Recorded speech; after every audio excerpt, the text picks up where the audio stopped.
There's this quiet pressure to justify who we are, what we choose, how we act, why we don't fit what people expect.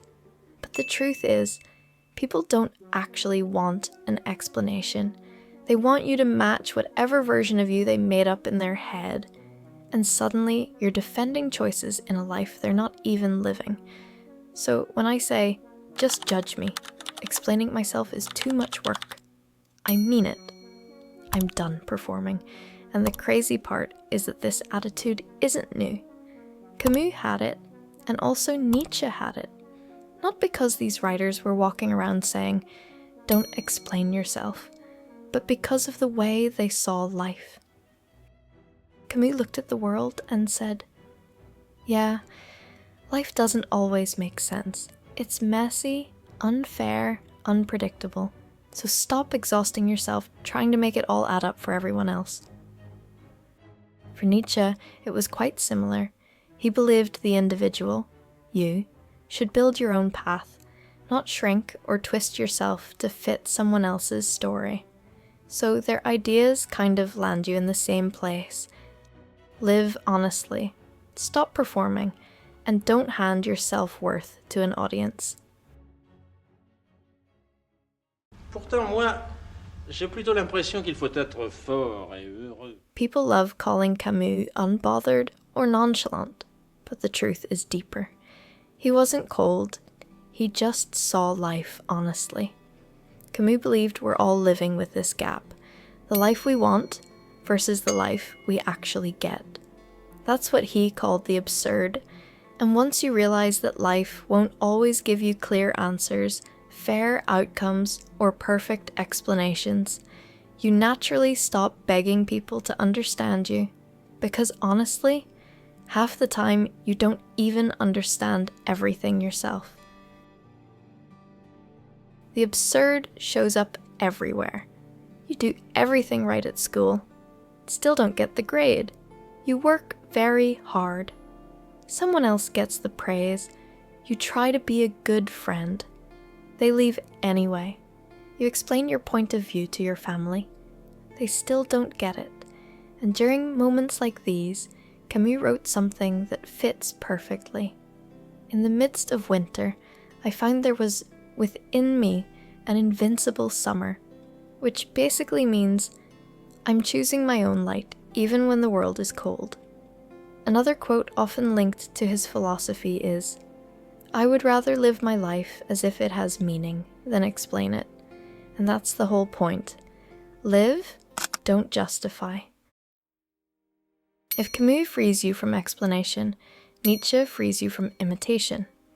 Nietzsche takes a different thread, but he lands in a similar place.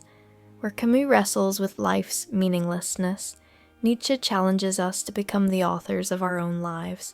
He believed the individual, you, is stronger than any expectation, rule, or judgment that society throws at you.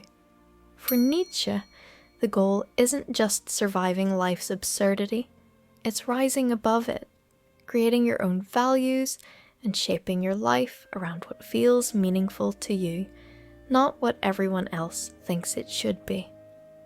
He talked about becoming an Übermensch, the overman. And no, it's not about being better than others.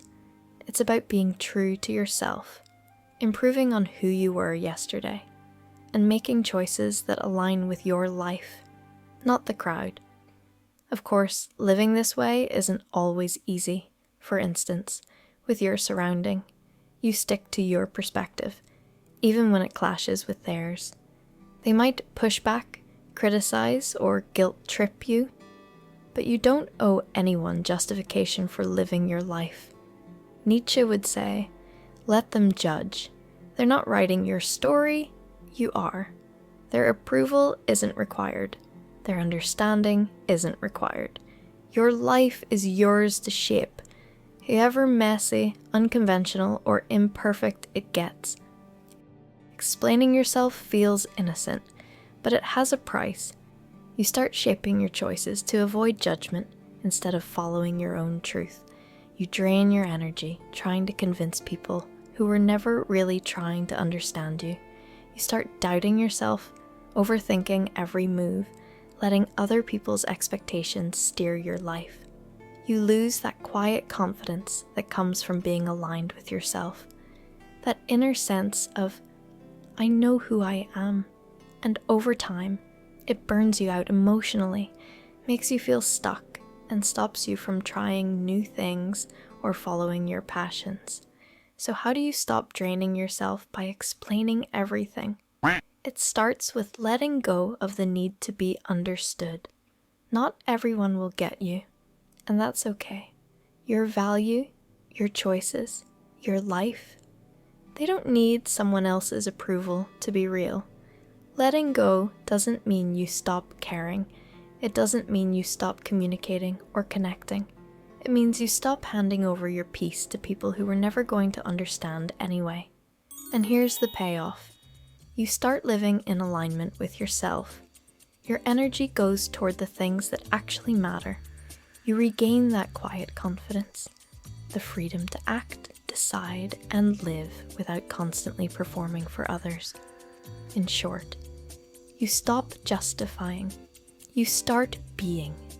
Ask yourself, will any of this really matter when you're 80? I've spoken to elderly people who say the same thing.